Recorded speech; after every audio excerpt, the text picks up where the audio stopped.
Hey everyone, Casual Console Gamer here, bringing you another review. This time, it's Assassin's Creed Mirage, which I played on the PlayStation 5. Like always, here's the Too Long Didn't Watch, where I give you an overview of my thoughts and opinions on the game. Assassin's Creed Mirage feels like it's a return to the series' roots that made it so popular with games like Assassin's Creed 1 and 2. Ubisoft has stripped away a lot of the systems, side content, and collectibles that made the previous entries like Odyssey and Valhalla feel bloated and stuffed. The combat has been greatly simplified and streamlined, doing away with a lot of the RPG elements and special abilities, leaving it more engaging and satisfying. Mirage brings the focus back on stealth, making it the most viable option a lot of times for completing missions, especially when combat can easily have you being overwhelmed by multiple, powerful enemies. Mirage does suffer from the typical Ubisoft open-world jankiness that you come to expect, with NPCs behaving oddly at times, like spinning in circles or having major pathfinding issues. But performance-wise, the game ran good on performance mode, with a consistent frame rate that would only drop when performing assassinations in crowded areas. But a major problem with the Assassin's Creed series rears its ugly head again with Mirage. This doesn't feel like a standalone game. Mirage requires you to have played the previous entries in the series in order to make sense of the story. It feels like a DLC expansion for Valhalla that they converted into its own game, and you will need to have played Valhalla to understand the main character Basim and his motivations. There's a lot to the overall meta-narrative of the franchise that won't make sense if you haven't played the previous entries to completion. Overall, I recommend you pick up Mirage if you're a fan of the early Assassin's Creed games, but go in with the understanding that you may need to review a wiki for Valhalla or the previous entries of the series if you didn't finish any of those games. Mirage will run you about 15 to 20 hours to finish, and you can pick it up on sale for about $40, which I think is a good price to pay for what you get. The Hidden Ones, as we were known then, resisted, striking at our enemy from the shadows, an eternal struggle. Centuries ago, he was at its heart, Basim ibn Ishaq. Let's start with the discussion of the technical side of Mirage. I played it on the PlayStation 5 with performance mode enabled, and it ran pretty smoothly with a consistent frame rate. It would slow down during assassination takedowns, especially when I had purchased the skill ability to chain assassinations using knife throws. The screen would stutter as it locked onto the next enemy in the chain. Aside from the FPS issues, which were not enough to turn me off from the game, there were a few bugs that you come to expect from a Ubisoft open-world game. Characters would pathfind poorly, often climbing over objects in the way for no reason. I had a knife stuck in my character's hand for most of the latter half of the game, making the cutscenes strange when Basim would pat somebody on the shoulder or move to grab something and the knife was still there. A hilarious bug is when enemies would chase me, and once they lost sight of my character, they would just spin in place for a long period of time as their AI tried to figure out what to do next. It wasn't a one-off problem, and it happened quite a bit in my playthrough. How are the graphics of Mirage? Well, as you expect from a Ubisoft game, they look really good, among the best of Ubisoft's worlds that they've created. They recreated Baghdad in detail, along with the Assassin's Creed staple of Element. The deserts are vast and filled with sand dunes, before being broken up by a beautiful oasis or a small village. Character models are pretty good, although they move stiffly, and there will be a lot of standing and talking. If you do end up playing Mirage, you won't have any issues with the look of the game. But the story, on the other hand, is an entirely different problem.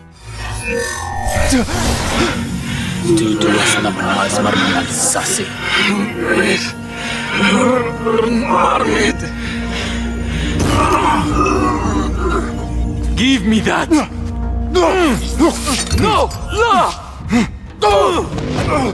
The story of Mirage is simple. You play as Basim, a street thief that is trying to impress the Hidden Ones, which is the name of the assassins in Mirage. As you progress through the story, you get caught up in a conspiracy involving both the Hidden Ones and the Order of the Ancients. The Order is looking for objects of power, relics from an ancient race in an attempt to rule the world. There are hidden Order members throughout the city of Baghdad, and it's up to Basim to uncover clues about their identities and eliminate them. That's pretty much the entire story. If you've played Valhalla, you will know that a large section of that game involves looking for clues and hunting down Order members in order to get one of the endings. In Valhalla, it was a bloated slog that I feel like a lot of players didn't complete. But in Mirage, the investigation is most of the story. There's going to be 4 bureaus of the Hidden Ones throughout the city, and Basim will work with the assassins there to find clues and uncover the secret identities of Order members. Then, he'll kill his way up the ladder of the organization. I feel that the investigation part is the best section of the story, since it does away with a lot of the meta-narrative of Assassin's Creed and keeps it very simple. The Order is bad, doing bad things, go find and kill them. But towards the end of the game, things take a sharp turn into the strange. I won't spoil anything, but if you beat Valhalla, you will know what the weirdness is that I'm talking about. There's an ancient race, resurrections, and strange technology. For a game set in this time period, this part of the story is so strange and alien that it can disrupt the entire thing pretty severely, and it makes no sense if you're not aware of the meta-narrative of Assassin's Creed. And that's one of the major problems. These games have run for nearly 2 decades now, requiring you to have played a lot of the entries into the series. Worse, you will need to have either beat them or seen story spoilers online to make sense of what's happening. Considering only something like 20% of people actually beat Valhalla that played it, the story of Mirage can be obtuse to potentially 4 out of 5 returning players. And that sucks because Mirage creates a world that's just so interesting. Ubisoft are masters of making a world that I would love to explore, and I can't help feeling that the story and setting would be better if they just finished or discarded the ancients part of the narrative and just told stories set in a certain time period. But there are a lot of players that love the meta-narrative, because it's also really interesting as well. I can completely understand why you would love it. I find myself reviewing the Assassin's Creed wiki or watching lore videos on YouTube all the time because the story of the ancients is pretty good. As a sequel to Valhalla, Mirage is excellent, but as a standalone game, the story can be hard to follow for newcomers to the series. You are one of them.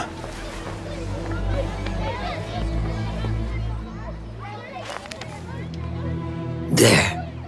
It looks as though it was delivered this morning. You're certain it is the chest you seek? I am certain. Pay the boy. You need something stolen? I am your man. Derwish can attest. He has given me all your contracts. Then you have done your part. Let's talk about the gameplay of Mirage. Basim is an assassin, and unlike Valhalla, it seems he's not as good of a fighter as Eivor. Basim relies on stealth and assassination mechanics to make his way through this world, and you're going to be doing a lot of sneaking and murdering from cover during your 15 to 20 hour playthrough. Helping Basim in his endeavors is an eagle that can be used to find objectives and spot enemies. Unlike the unkillable and unseen birds of the past, Basim's pet can be driven away by archers, requiring you to find and kill these archers before you can safely scout enemy strongholds. The game generally follows a similar formula. Basim will travel to one of the bureaus of the Hidden Ones in Baghdad. There, you'll meet with a point of contact that's going to give you some information about one of the Order members in the area. Basim will travel to that location and either infiltrate on scene or stealthily murder every guard in sight, or just fight them head-on depending on your style of gameplay. Once inside the stronghold, Basim will search for clues regarding the Order member. Mirage has an investigation screen to help you keep track of all this information, and each Order member will often have multiple avenues of investigation for a single person. This can lead to times where the player is sure who the Order member is and where they're located, but the game will still make you do all the investigation before moving on to the kill. As I said, you have 3 avenues of infiltration. Stealth is a major mechanic in Mirage, making a long-awaited return to the series that has really been lacking in Origins, Odyssey, and Valhalla. Sure, you could still use stealth to kill in those games as well, but they often had strong enemies or level requirements that meant you couldn't one-shot them most of the time. Mirage does away with all that silliness. If you can sneak up to somebody undetected, you can assassinate them. Even bosses and Order members can be taken out on scene, often from cover or from a higher vantage point. It's something that I miss, and I'm glad that they returned to that style of gameplay. If you do end up in combat, Mirage changes things up in the formula quite a bit. For one, you can't block, so no more holding the block button and soaking up hits until you find an opening. Instead, Basim can parry, opening up an enemy to counterattack that can often kill them in one hit. Parrying has a generous time window, and a flash of white will let you know if the attack that's coming can be parried. If the flash is red, that means the attack can't be parried and you need to dodge instead. Combat is simple but engaging. It can also be pretty hard if you're surrounded by enemies and you're trying to parry or dodge around them, but once you get the hang of it, Basim can fight pretty well, and you won't have a lot of problems. That is until you meet the armored enemies. Holy hell can these guys be annoying.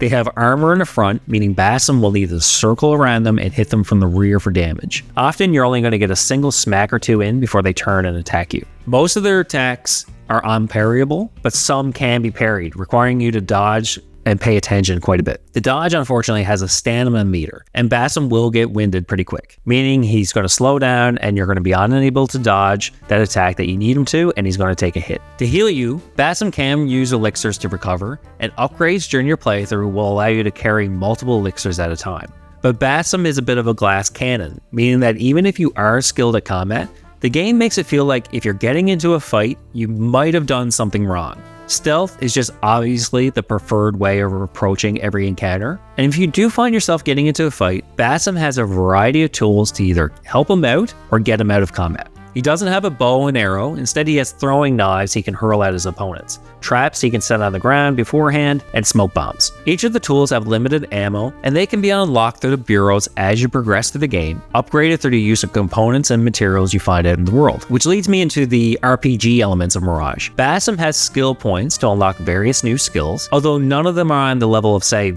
Valhalla or Odyssey. Instead, they're just going to be simple skills like rolling when you fall from height to reduce damage, the ability to carry more tools or elixirs, or upgrading your eagle to spot items or enemy pathways. None of them feel broken or overpowered, and you can easily ignore that part of the game and not suffer any difficulty to your playthrough. Basim can be outfitted with new swords, daggers, and outfits, each with some small changes in the damage or parry stagger mechanic, but again, compared to the equipment in Valhalla, this has been reduced to more of a cosmetic preference than an actual equipment requirement to beat the game. You can easily get to the ending without swapping out any of Basim's equipment, and the starting gear can be just upgraded from vendors at certain story intervals. Overall, it feels like they stripped out a lot of the RPG elements to streamline the gameplay, and Mirage is much better for it. But if you're expecting an RPG like Odyssey or Valhalla, you won't find what you're looking for here. I'm just going to briefly touch on the audio in Mirage. The soundtrack is just pretty standard and nothing stood out to me, but the voice acting is really good.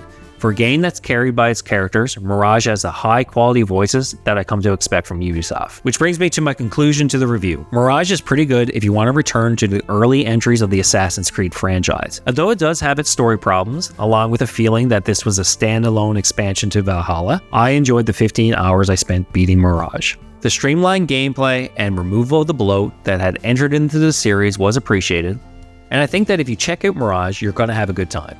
You can pick up Mirage on PC, Xbox, or PlayStation, and since it's been out for a while now, you can usually pick it up on sale for about $40. Thanks for watching, and make sure to like and subscribe for more content.